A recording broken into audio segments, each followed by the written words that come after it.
The theory of general relativity. So, to conclude our discussion on relativity, after special relativity, we will say a few words about the general relativity. So we see that mass has two properties. There is the gravitational mass, which is responsible for the gravitational force, mg, and there is the net force, which is mass times acceleration, and that mass is called the inertial mass. Now, when is the gravitational mass equal to inertial mass? These two masses are equal with the proper choice of the gravitational constant, g. All right, now here, let's think about an experiment where we have a person dropping his briefcase inside an elevator.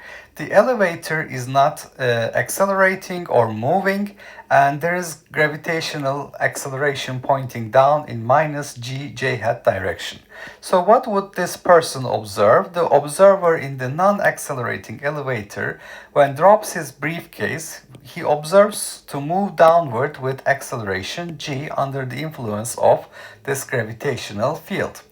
Now, let's repeat this experiment in gravity-free space. So g is equal to 0. So there is no gravitational acceleration pointing down.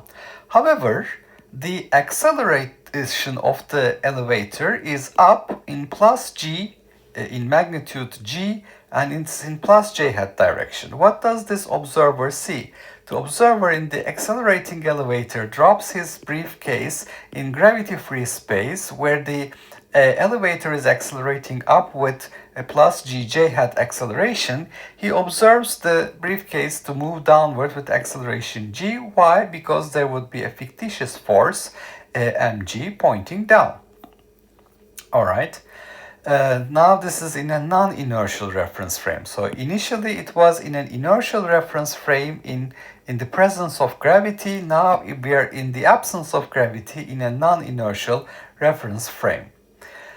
And if we repeat this experiment for a flash of light in gravity-free space when the acceleration of the elevator is pointing up in plus j hat direction, the observer sees that a light beam will bend downward. So if we look at the equivalence in parts A and B, we expect a light ray also to bend downward in a gravitational field where we have an inertial reference frame in the presence of gravity. All right.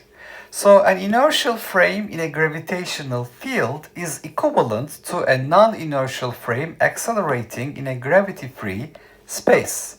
And a beam of light should also be bent downward due to a gravitational field. So the basic postulates of Einstein's general theory of relativity, the first one, all the laws of nature have the same form for observers in any frame of reference, accelerated or not.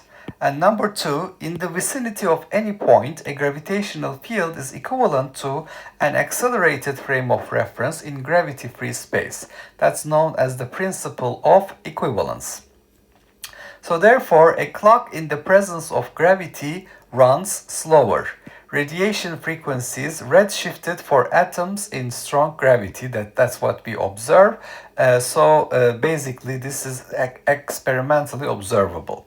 And there is no such thing as a gravitational force. The presence of a mass causes a curvature of space-time, dictating the space-time path for all freely moving objects.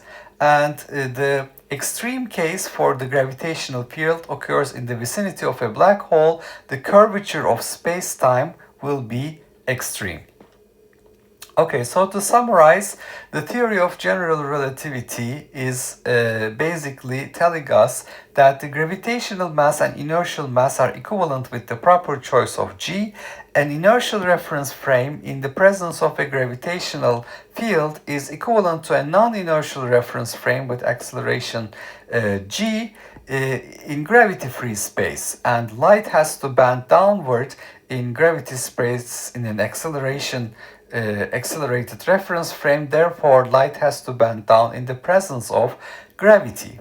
All the laws of nature must be the same in all reference frames, and in the vicinity of any point, a gravitational field is equivalent to an accelerated frame of reference in gravity-free space, the principle of equivalence. This has a consequence. A clock in the presence of gravity runs slower, which is experimentally detected, and there is no such thing as a gravitational force. The presence of a mass causes a curvature of space-time, which dictates the space-time path for all freely moving objects, and this has an extreme curvature in the vicinity of a black hole.